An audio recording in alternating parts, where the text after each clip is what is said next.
Excuse me. Double chins are cute. Cracked lips are not. But Happy New Year.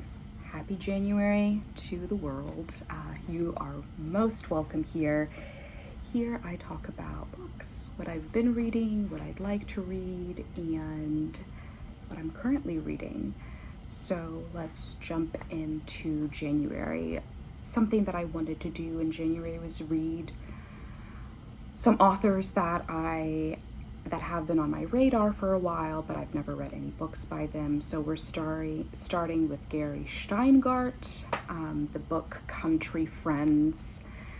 This is a pandemic read. So there's a group of friends who have known each other or some semblance of have been involved in facets of each other's life for years now, and they all come together to this bungalow owned by a Russian writer and his Russian psychiatrist wife out on the outskirts of New York City during the pandemic, right when it hit. So we have an unlikely cast of a Russian-born novelist, his Russian-born psychiatrist wife, their precocious child obsessed with K-pop, a struggling Indian-American writer, a wildly successful Korean-American app developer, a global dandy with 3 passports, a young flamethrower of an essayist, and a movie star.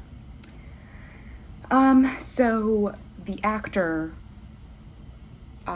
this is sort of told in a Chekhovian approach to, I want to say The Cherry Orchard. I might be wrong, but when the actor arrives to this bungalow, he throws off the equilibrium, and essentially he brings out the worst, or these angers that have been on, preceding these relationships, angers that have developed. He kind of throws a wrench into the marriage of the main couple, and that's really about it.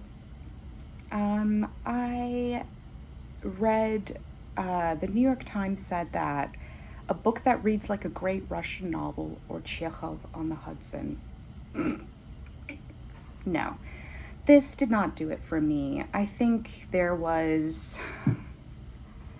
just too many characters, too much trying to be said by being unsaid, and many things happening within the plot of a plot, and it seems a bit chaotic and messy, but not in this sort of either heartening or discerning way that makes you think about greater things. It is what it is. It's a pandemic novel, and I'm guessing, I've never read anything by this author. I'm open to reading more books, but this just didn't really hit the spot. After that, I transitioned to another author that I've heard of but never read, Kingsley Amis, British author, and his book Lucky Jim. Lucky Jim is about a young bacchanalian professor at a college that teaches medieval history. And he hates his profession. He is aware that he's sort of on this probationary period, and he is in the throes of thinking that he might love someone while having to create a syllabus for a new course the upcoming year. And it's essentially all of the ways that he is able to put his foot in his mouth and make the mistakes. He's unable to gracefully climb, the academic social echelon. He's the most tactless person, and all of his lies or white lies also come to face him. But he's essentially trying to be a good person, but he wants things to be a little bit easier, and he wants life to be mapped out for him, and he's not very committed to doing the work. I did actually find this funny. I think it was written in, it was published in 1954. So I appreciated like the dry wit, the dry British humor from that time. Did I understand all of it? No. But there were passages that did make me laugh out loud. So I'm glad I enjoyed it. I'm glad I read it. But not a book that I would necessarily recommend or say that I loved, unfortunately.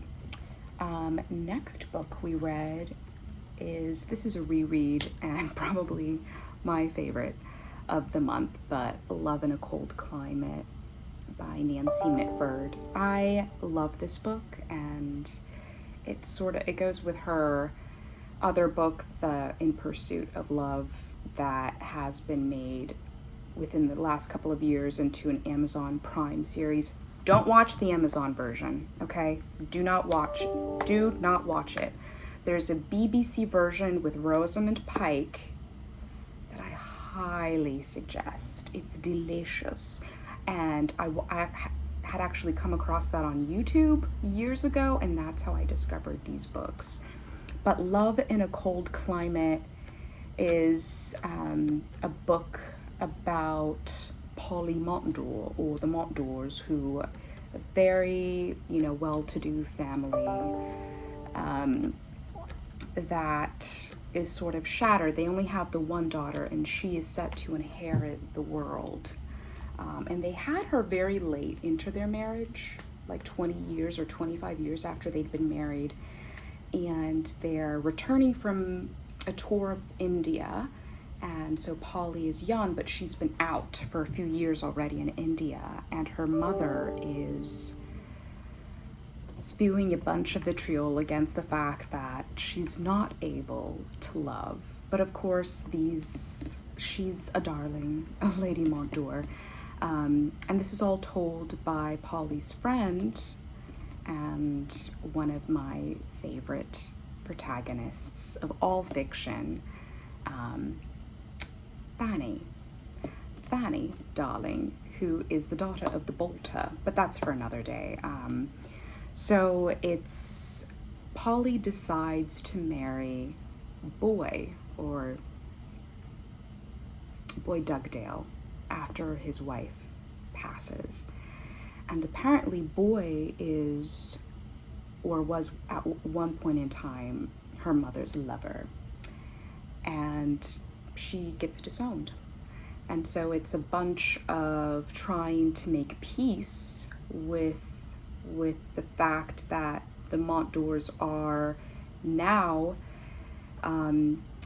soon to give all of their estate and worldly goods to a far distant relative, Cedric, who hails from Canada, who is a colorful character, to say the least. But he sort of, revives Lady Montdore. He gives her a makeover, and there's a lot of gab, a lot of good. There's one-liners in this book that I will always remember.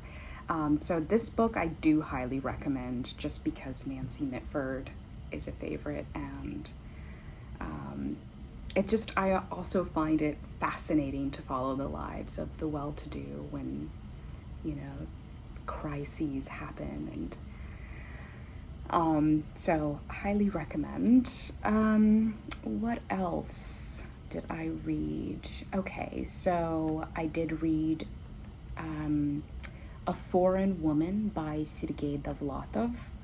I actually listened to this in the original Russian. And this book is about a character named Marusia, but it is so much more about the Forest Hills neighborhood of Queens, New York in the 1980s, where it's like the third wave of Russian Jew immigrants are migrating to New York, and the author himself spent his last 12 years in this particular neighborhood. So I think the thing I enjoyed the most was the description of those 6 blocks around Forest Hills, contains all of these strange characters, a physicist, a Russian physicist who is now a grocer, lawyers and Russian prostitutes, and your characters that you can expect to find in a city such as New York. But the one thing I actually enjoyed most about is having to listen to this on Audible with my parents as we were driving back from a mini road trip. My mother thoroughly hated this book. She said that, it's just the stereotype that the author essentially just, shows America, the stereotypical characters of Russians, and, it's almost over exaggeration, and not all Russian emigres of the time could be seen as, only capitalistic or communist, or she just didn't like the various camps that were only portrayed in this book. Although there were multitudes, it just seemed that these characters themselves were meant to be over-characterized and oversaturated in stereotypes. And hey, that's what a little bit of satire does. But it was interesting to see her take on that time period, or the descriptions of the Russians themselves. But so Marusia immigrates to this neighborhood, and she has a son. She's, I think just about 30 when she immigrates, and she wants the easy life. She wants the good capitalist easy life that is promised. And she is from, herself is from a family of a part of the Soviet intelligentsia, so that she has that background, but she just seems to be lost, very lost. And again, she's sort of flailing, trying to make sense, and the author sort of finds and befriends her, and they're very honest with one another, which it's never really established how they developed that mode of speaking to each other so honestly. But she ends up, I think, marrying a Latin American man who just happens to hit her, but likes her son, so it could be worse. So again, I didn't love this book, but there were some one-liners that I could appreciate. There was, I think, someone told her, how could you fall for someone who confuses Tolstoy with Dostoevsky? I can't even fathom that. And, I found that funny. So there were some, funny one-liners. But again, I think one reviewer on Goodreads said it best. He said, the Vlatov satire isn't skin deep. It's like a bullet put through one's head. That's kind of exactly how I felt about this novel. And obviously, they said it better than I ever could. But as you can tell, I'm struggling through this video. The last book I read, The Employees, a workplace novel of the 22nd century by Danish author Olga Ravn, translated by Martin Aiken. This was a book club pick, so again, typically not maybe something I would pick up, but so as the title itself says, this novel is a series of witness statements compiled by some sort of workers' commission, and the accounts of these statements are told by humanoids and or humans. Humanoids they've been built, they are artificial, and yet they interact with humans, and they're on this, it's called the 6,000 ship, and they're far from Earth. They left Earth many eons ago, and it's a telling, sort of an unraveling of the humanoid interactions crossed with human, and the humanoids are rebooted, revamped. You know, they have versions of themselves. I think they restart every 3 days or something like that. But then there starts to become this sort of outlier of them beginning to ask or experience what they think is more human behavior or emotions than the humans themselves. And so this experiment on the 6,000 ship takes a bit of a turn, but the absolute telling of some of these humanoids I found was riveting. That kind of, it's a book that with an intersection between fiction, but also the lives that are manufactured and those that aren't, and how they intersect, and how AI can begin to sort of develop these human qualities. I just finished reading this book, so I haven't been able to fully grasp my thoughts around it, as you can tell since I'm babbling through this review. But it's a very short read. It took me like a few hours maybe to read it from start to finish. So if you're looking for something to read in a short span of time, this book can do that. And it's interesting, and you know, I like sometimes to read the non-traditional stuff. But that's really it for January. Thank you for sticking with me this far. I'm hoping to have a better month in February in general, and to read more books. So I hope you're well and staying healthy, and that your goals are going well.